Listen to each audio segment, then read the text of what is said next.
भगवान शंकर मां पार्वती के परम पवित्र चरित्र को याज्ञवल्क्य मुनि जी सुनाते हैं भरद्वाज मुनि को तीर्थराज प्रयाग में। ब्रह्मा जी ने राजा दक्ष को प्रजापति बनाया और प्रजापतियों का स्वामी बनाया। ये हमें ये बताता है, रामायण सिखाती है कि पद मिलने के बाद मद आता है।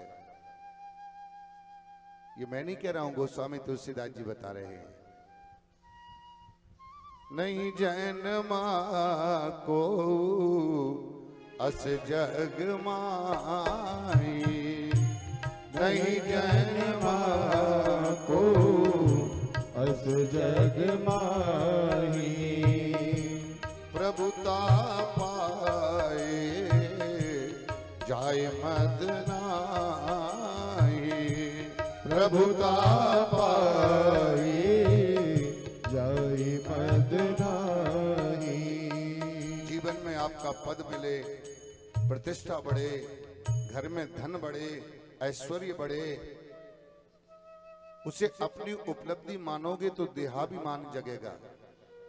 उससे अगर प्रभु की कृपा से जोड़ोगे तो तुम्हारा जीवन पवित्र होगा। दक्ष को पद मिला, भगवान शंकर को अपमानित करने के लिए हरिद्वार के पास कनखल में एक यज्ञ किया है। ब्रह्मांड के कोने कोने से देवी देवताओं को बुलाया, पर भगवान शंकर को नहीं बुलाया। देवी सती को जब पता चला कि मेरे पिता के घर में यज्ञ है, भगवान शंकर से चलने की प्रार्थना की। भगवान शंकर ने मना किया कि देवी आवत ही हर से नहीं, नैनन नहीं सने, तुलसी तहां न जाइए, कंचन बरस में। बिना बुलाए केवल 3 जगह छोड़कर नहीं जाना। कहा? बोले एक तो भगवान के सत्संग में, एक गुरु के घर, और पिता के घर भी कहा है, लेकिन वहां भी बुलावा आना चाहिए, ऐसा समझाया पर सती नहीं मानी। भगवान शंकर से जिद करने लगी। भगवान शंकर स्वयं तो नहीं गए पर सती को मना नहीं किया। सती जब जाने लगी तो 2 गणों को भेज दिया। सती ने यज्ञ मंडप में जाकर पिता के घर में भगवान शंकर का अपमान देखा तो सती ने अपने शरीर में योग अग्नि को प्रज्वलित करके अपने शरीर को भस्म कर दिया।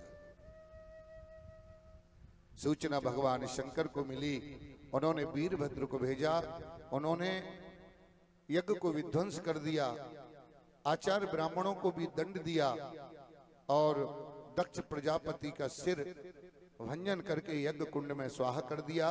ब्रह्मा जी आए, निवेदन किया, तब उनको दूसरा सिर वक्रे का लगा करके और जीवित किया। यज्ञ संपन्न हुआ। लेकिन सती मरत हरिसन बर मांगा, सती मरत हरिसन बर मांगा, जन्म जन्म पति शिव अनुरागा,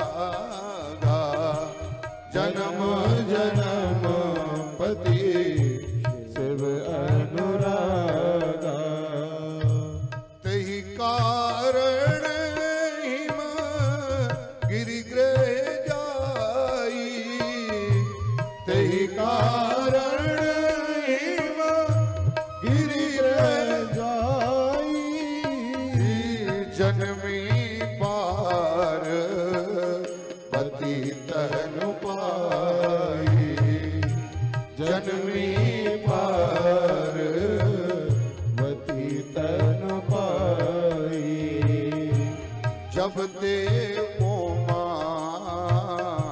शैल ग्रह जाई, जब ते उमा शैल ग्रह जाई, ये सकल से दे पिता छाई सकल सिद्धि संपत्तिता छाई। मरते समय भगवान शंकर को पति रूप में भगवान राम से मांगा तो अगला जन्म पर्वतराज की बेटी के रूप में जन्म लिया, मां पार्वती के रूप में जन्म लिया। बोलिए पार्वती मैया की। हिमालय गूंज गया, मड़ियां जगमगाने लगी। श्री नारद जी महाराज जी पधारे बेटी के जन्म पर बधाई देने। धन्य है वो घर जिन घरों में गुरुदेव आते हैं, धन्य है वो घर जिन घरों में माता पिता का पूजन होता है, धन्य है वो घर जहां बहन बेटियां और भांजियों का आगमन होता है। इसको हल्का न समझिए। जिन घरों में संत गुरु गोविंद बेटियां दामाद माता पिता का सम्मान होता है वहां रिद्धि सिद्धि रहती है। घर में गुरुदेव आए, पर्वतराज ने पूजन किया,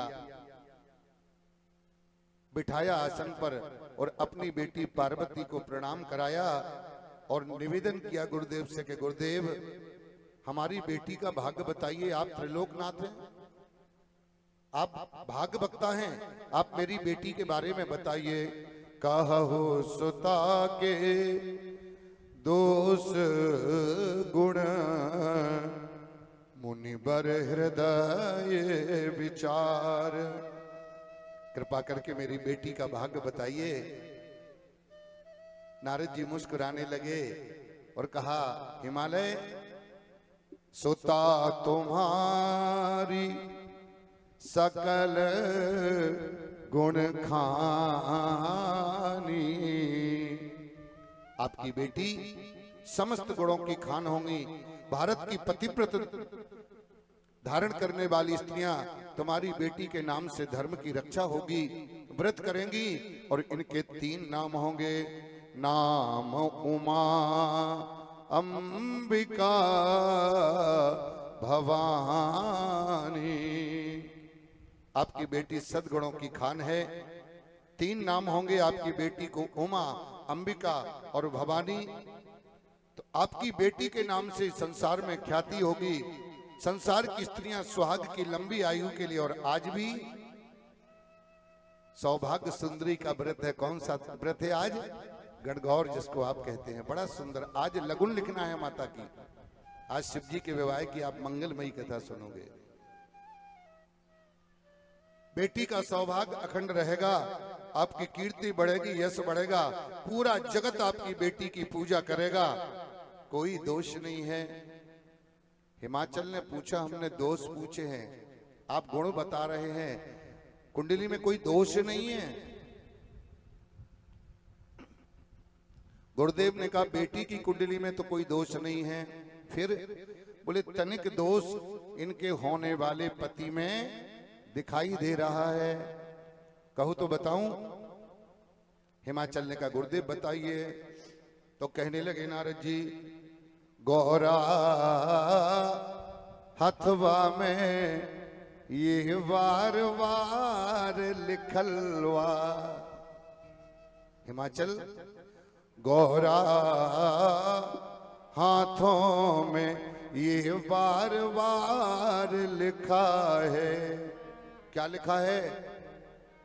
अरे इनको दूल्हा मिली है निपट गंवार लिखा है। गौरा हाथों में ये बार बार लिखा है। हिमाचल बोले अरे बाप रे, बोले अरे बाप रे वाला तो बताया ही नहीं अभी, वो तो अभी बताया नहीं आपको। बोले इससे भी कठिन लिखा है। बोले हाँ। बोले क्या? बोले कतहूं रहे खातिर घर ना द्वार लिखा है।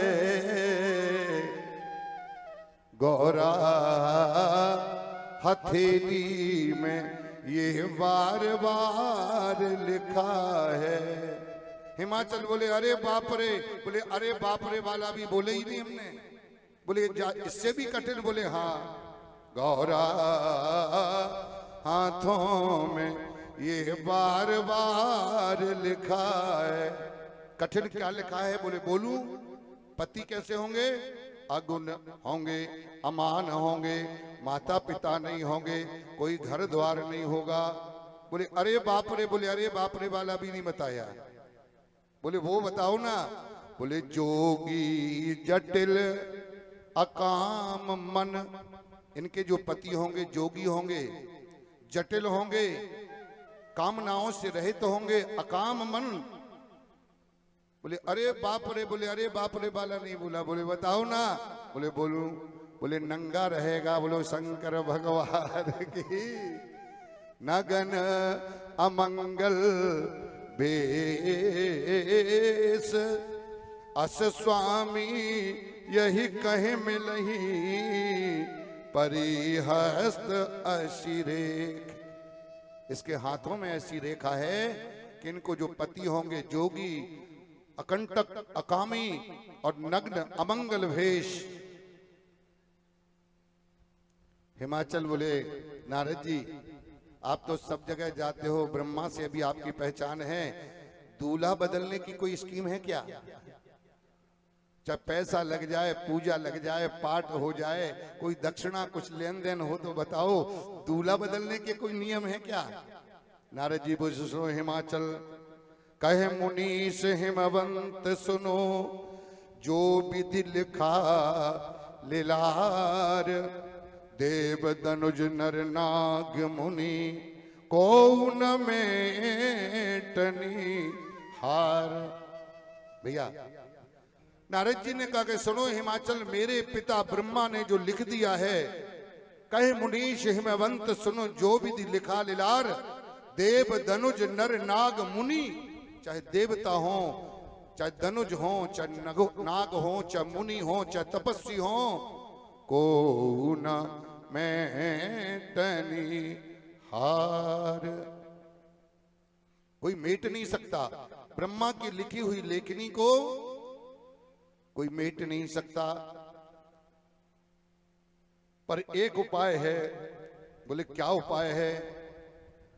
बोले समर्थ को नहीं दोष गोसाई, समर्थ को नहीं दोष गोसाई, समर्थ को नहीं दोष गोसाई, रवि पावक सुर सर की नाई, रवि पावक